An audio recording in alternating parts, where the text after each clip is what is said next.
Halo guys, balik lagi di channel kita Velita Nathan TV. Dan kali ini aku bakalan ngomongin tentang yang lagi viral banget teman-teman. Ini adalah ada salah satu selebgram dari Jawa Timur namanya Melisa Jara. Dan dia lagi viral banget saat ini karena suaminya ketahuan selingkuh. Bukan sama cewek, melainkan sama sesamanya gitu ya.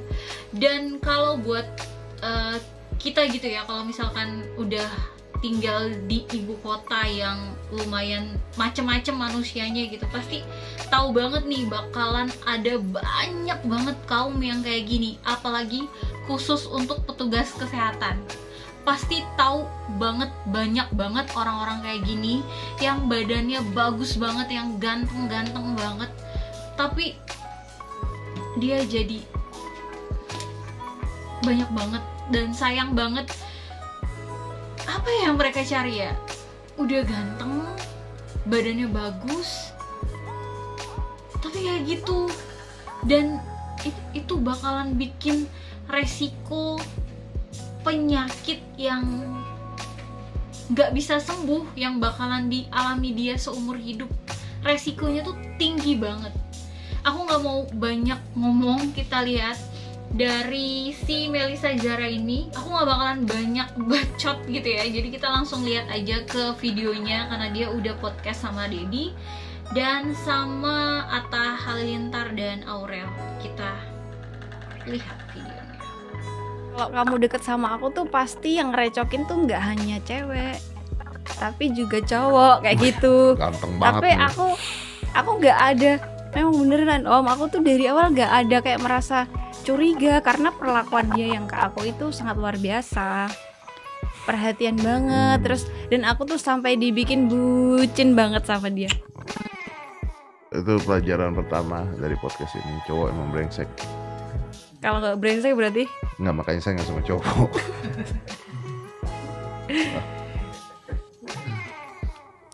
Tapi brengsek tapi mau kan. kan kemana-mana berdua kayak gitu. Dia tuh lebih sering kayak izin ke main sama teman-temannya kayak gitu. Aku nggak diajak. Kamu nggak diajak. Nggak diajak. Terus ke Jogja, terus ke mana lagi gitu. Terus itu yang pernah juga umroh. Aku nggak diajak juga. Nggak diajak juga Nggak kamu. diajak. Itu dia umroh juga sama Temennya, ya temen. yang cowok juga. Ya cowok temennya. Menarik. Terus. Aku tuh sebenarnya mau nangis loh. Saya tahu, makanya saya nggak mau kamu nangis. Iya. Kok gini banget itu? Saya nggak mau kamu nangis, justru biar kamu cerita. Udah kejadian juga. Iya, terus setelah dia pulang umroh itu seharusnya kalau umrohnya udah selesai kan dia pulang ke rumah nemenin istrinya. Enggak, dia malah stay di Jakarta dulu berapa hari gitu. Terus itu waktu itu aku tanyain, kok kamu nggak pulang-pulang? Terus dia kayak marah-marah. Ini sedih beneran ya sih. Terus itu kita ada perdebatan kecil. Terus ya udah pulang. Ketika sampai rumah tuh dia udah berubah, kayak nggak seperti yang aku kenal. Maksudnya Langsung berubah gitu. cuek banget gitu, cuek, terus gampang marah. Terus setiap pagi itu dia juga, gimana ya aku nyeritainnya tuh, Kenapa tiap pagi? setiap pagi dia itu ke rumah temennya cowok itu. Oke. Yang Kamu udah curiga dulu? belum Belum. curiga. Terus itu tuh kayak aku kayak ada keinginan buka HP-nya kayak gitu tuh, ada bisikan-bisikan gitu. Terus waktu dia mandi kan, aku cek lah HP-nya, gila, nggak ada tuh yang dicat cewek, tapi cowok semua yang dicat. iya kayak sayang, kangen.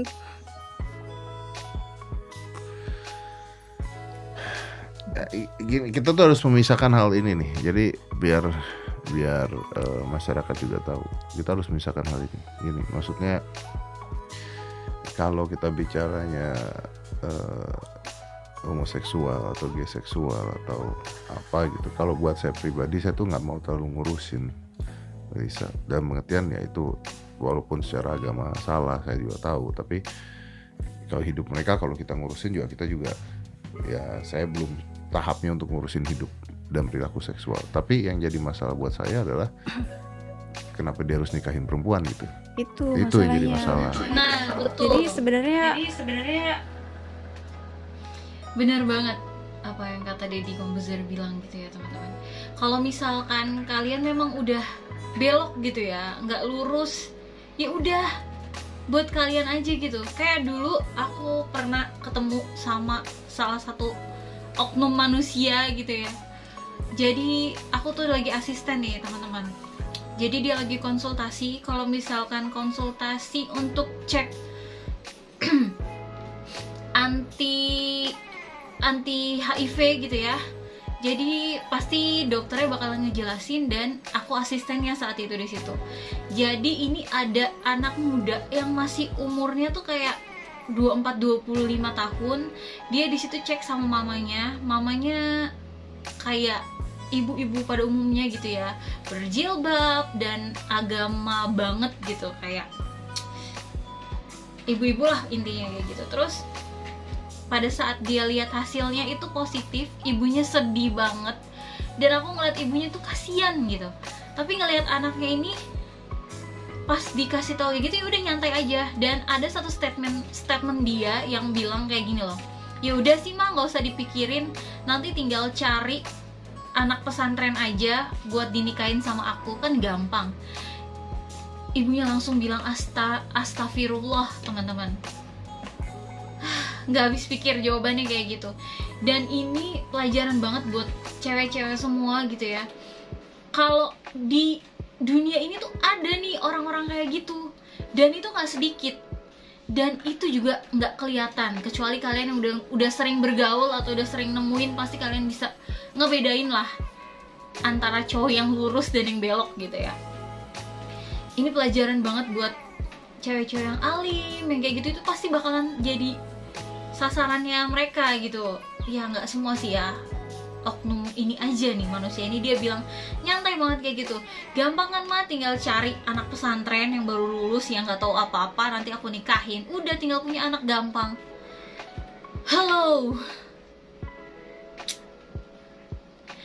penyakit itu tuh nggak bakalan sembuh, serius. Kalau aja itu bisa nularin pasangan kalian gitu ya, itu bakalan dosa besar dan dosa seumur hidup yang bakalan kalian nggak mungkin bisa lupain gitu kalau kalian otaknya normal gitu. Dan aku dengernya pada saat itu waktu asisten tuh kesel banget, tapi aku sedih ngeliat mamanya, kasihan banget mamanya. Emosi guys, emosi banget. Gimana perasaan kalian kalau misalkan ketemu, denger ada orang ngomong kayak gitu di saat dia salah, tapi dia dengan enteng ngomong kayak gitu di depan orang lain yang gak kenal dia dan di depan orang yang sangat mengenal dia dari baik? Perasaannya gimana? Angkat tangan. Lanjut ya teman-teman. gini Om, aku pun mau speak up ini tuh butuh waktu lama banget loh. Kasian banget aku serius. diajak ngobrol gini aja. Sebelum ini tadi aku udah ngobrol sama Kak Levi ya, itu tuh terguncang lagi, maksudnya mengingat ini lagi itu kayak trauma tersendiri gitu loh di diri aku. Terus jadi kalau untuk membicarakan ini lagi tuh sebenarnya ini bener-bener memalukan. Ingat, lo tuh udah nyakitin istri, mantan istri yang baik banget, yang udah cinta banget sama lo gitu ya. Terus itu bakalan punya resiko besar juga buat nerima penyakit yang gak seharusnya dia terima. Dan itu dosa lo seumur hidup. Siapa suaminya gue gak tahu namanya siapa. Apa sih? Aduh udah kesel banget guys. Maksudnya di apa ya, nggak pengen saya pernikahan yang saya impi-impikan, idam-idamkan itu. Ya ampun, sedih. ternyata palsu kayak gitu loh Om. Jadi dan itu semua kan biayanya juga nggak, 3 lah kan bisa memanfaatkan gadget nggak sedikit. Jadi kayak bener-bener merasa tertipu semuanya kayak gitu. Melisa, maaf ya, ini saya harus tanya. Cuman ini yang ada di pikiran saya sebenarnya. Jadi saya harus tanya. Kalau seandainya ini paradigma yang berpikir kita sebagai manusia. Kalau seandainya suami kamu selingkuh sama perempuan, ini kan Jadi sedih. selingkuh perempuan ini sama laki. Buat kamu terpukul yang mana? Ya terpukul sama ini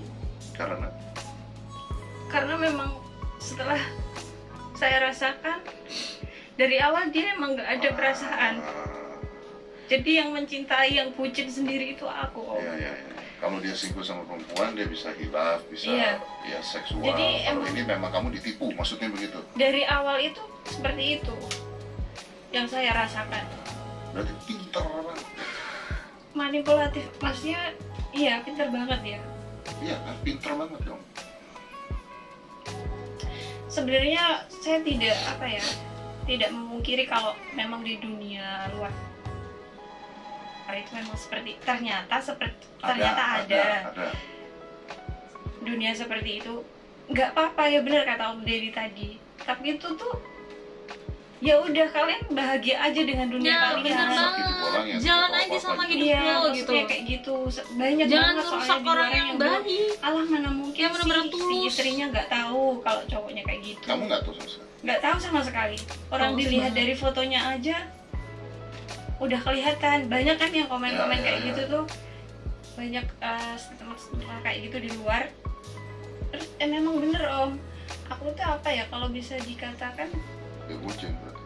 bucin, dan aku memang kegiatanku cuman kerja dan aku tuh nggak pernah kemana-mana loh. Main ke Jakarta aja baru kali ini aku. Ya, anyway. Ke Bali aja tuh baru honeymoon pertama kali diajak dia. Aku tuh apa ya, Fun fact kurang- ya, baru ke Jakarta kali ini ya. kurang ini loh, Bergaul. bergaulnya tuh Bergaul. kurang ini. Ya bener banget kan yang aku bilang tadi. Orang-orang kayak gini bakalan cari orang yang benar-benar polos, yang bisa dia bikin bucin cinta parah banget sama dia. Karena memang cowok-cowok kayak gini tuh ganteng banget, serius. Dan kalian pokoknya harus hati-hati deh, karena nggak 1-2 saat ini, makin banyak banget. Kita lanjut lagi karena ke video podcast lainnya, ke video podcastnya Atta dan Aurel. Karena selain ditipu, diselingkuhin juga, dia juga kena KDRT teman-teman. Kasian banget, serius.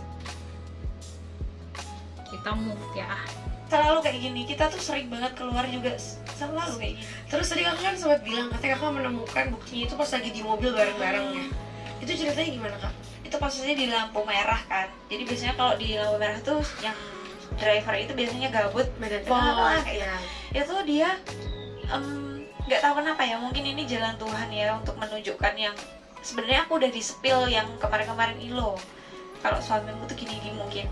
Dan aku kan tetap positive thinking kan. Iya. Ini tuh mungkin Tuhan tuh, ini loh matamu terbukalah, lihatlah ini kayak gitu. Jadi itu bener-bener aku ditunjukin dia pegang HP kayak gini, dia kan pasti depan ya, langsung ditunjukin belakang, dia tuh mau repost story Iya.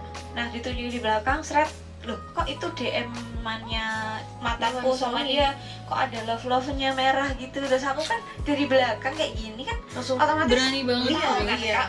Maksudnya tahu kan, jelas banget itu love merah. Langsung Hah, aku langsung ya kayak langsung aku refleks, HP-nya tak ambil di situ. Aku udah nggak mikir bodo amat privasi dan lain-lain. Tapi kan aku mau lihat itu bener apa enggak, karena kan emang aku sudah merasakan dari sebelum Dan itu hak istrinya, bisa ambil handphone suaminya. Menurut aku sih sah-sah aja. Ini suami istri loh, harus terbuka.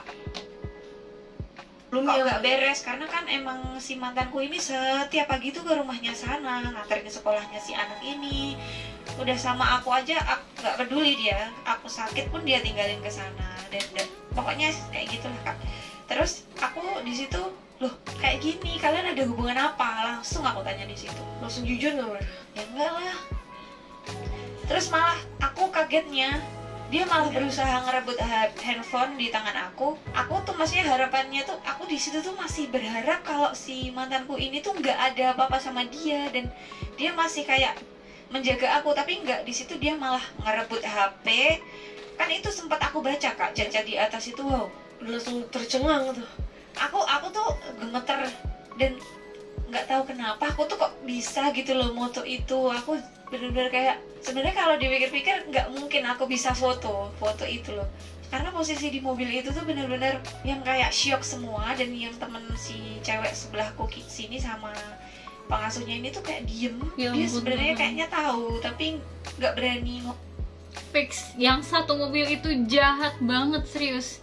Kalian tuh perempuan loh, dan kalian yang cowok-cowok, kalian punya ibu, punya saudara perempuan pasti, dan kalian ngelakuin kayak gitu tuh jahat banget, serius. ngomong apa-apa gitu loh Kak. Jadi terus disitulah terjadi KDRT Ambil handphone itu. karena aku mengetahui chat dia berdua ini. Nah seharusnya kan kalau misalkan dia memang nggak ada hubungan apa-apa spesial, kan dia harusnya malah menjaga aku kan. Iya.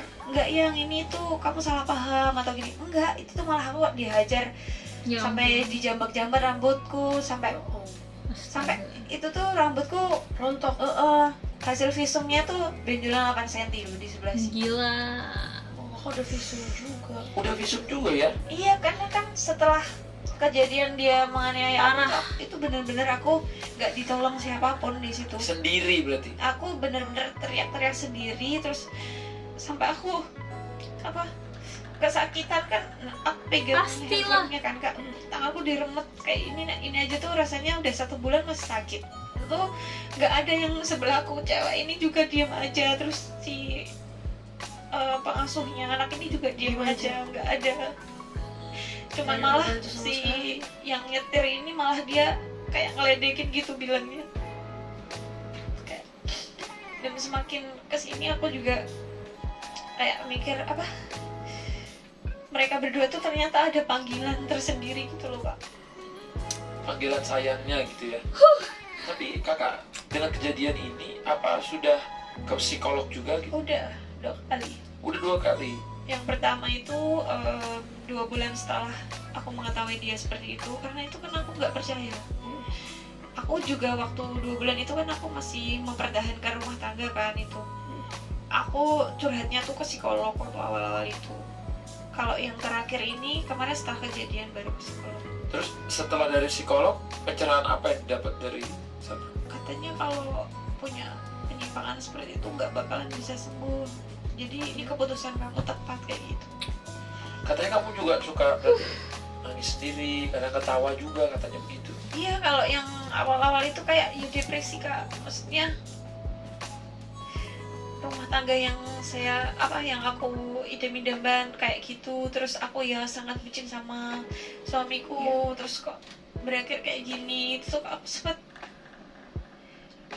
Ini beneran merasa nggak kayak sih? beneran gak sih. Terus kadang itu aku padahal aku sampai gak mengenali kalau ini tuh diri aku, masa aku kayak gini, aku tuh sampai gak mengenalin ini diri aku. Terus yang paling parah itu aku nyetir sendiri, itu aku kayak ngeblank mau tak tabrakin aja sampai kayak gitu. Karena rasa semua tuh campuran Jangan, deket jangan. atau malu. Iya, rasa maksudnya segala tuh. Bisa sampai Aku pengen dulu pernah punya pacar selingkuh sama cewek, itu ya sakit tapi ya nggak Kalau ini sih parah ya. dan orang terdekat itu loh yang terakhir itu kan aku kan kayak merasa bener-bener di Gila sih, parah banget. Hah, ngomong apa ya, bingung. Gini loh teman-teman. Gini loh teman-teman. Manusia tuh memang bener susah buat jadi orang yang 100% bener-bener jadi orang yang baik gitu ya teman-teman, susah. Cuman ya kalau misalkan kita nggak bener-bener banget, nggak lurus-lurus banget, nggak 100% lurus, jangan sampai 100%-nya tuh kalian lebihin gitu. Jadi banyak banget lagi orang yang seharusnya nggak tersakiti, nggak kalian lukai, nggak nambah dosa kalian, kalian tambahin dosa kalian, kalian bikin sakit orang lain, kayak gitu. Kayak Mbak Melisa yang tadi bilang aja, udah kalau kalian bahagia dengan jalan kalian yang belok, ya udah ikutin aja sesuai alur kalian, jangan bikin orang lain tuh jadi tambah sakit gitu. Ini jadi semuanya nih, keluarganya malu, keluarga si cowoknya juga pasti malu, kayak gitu kan. Buat Mbak Melisa semangat, dan kalau misalkan keadaannya nanti udah tenang gitu ya, udah nggak seburuk saat ini, wajib banget buat Mbak Melisa tuh screening kesehatan. Karena ini dari statementnya Mbak Melisa sendiri bilang kalau dia tuh nggak cuman sama satu cowok gitu, ganti-ganti kayak gitu. Dan wajib banget buat Mbak Melisa screening. Semangat Mbak Melisa, pasti dapet yang terbaik. Ini mungkin cobaan yang berat banget buat Mbak Melisa, tapi yakin aja Tuhan bakalan naikin derajat Mbak Melisa lagi ke lebih tinggi. Dan buat cowok yang dan buat mantannya Mbak Melisa itu, ya ampun, jahat banget, serius jahat banget. Kalaupun kalian pikir misalkan ada orang yang positif HIV gitu ya, dan dia sudah minum rutin obat ARV dan sudah terdeteksi virusnya itu udah nggak ada gitu ya, jadi pas cek terakhir kali kalian cek itu hasilnya tidak terdeteksi virus HIV, itu bukan berarti kalian sembuh, dan bukan berarti itu virus sudah nggak di dalam tubuh kalian lagi. Virus itu tetap ada, cuman jumlahnya sedikit dan itu tidak terbaca berapa jumlahnya di dalam alas tes ukur itu gitu. Tapi kalian tetap minum obat itu seumur hidup kalian. Memang ada beberapa orang yang positif dan hasilnya itu sudah terakhir kali dia cek itu sudah tidak terdeteksi, dan akhirnya dia menikah dan pasangannya nggak kena virus itu. Tapi tetap aja beresiko buat pasangan kalian, beresiko buat anak kalian. Coba pikir lagi deh. Seenggaknya kalau kalian bukan manusia yang benar-benar baik, seenggaknya nggak usah nyakitin orang lain. Itu aja sih omongan dari aku, dan pusing aku mau ngomong apa lagi, udah angkat tangan. Semangat buat Mbak Melisa. Oke teman-teman, sekian videoku kali ini. Jangan lupa komen di bawah siapa nih yang kesal juga, dan jangan lupa tinggalin jempol kalian di bawah. Bye.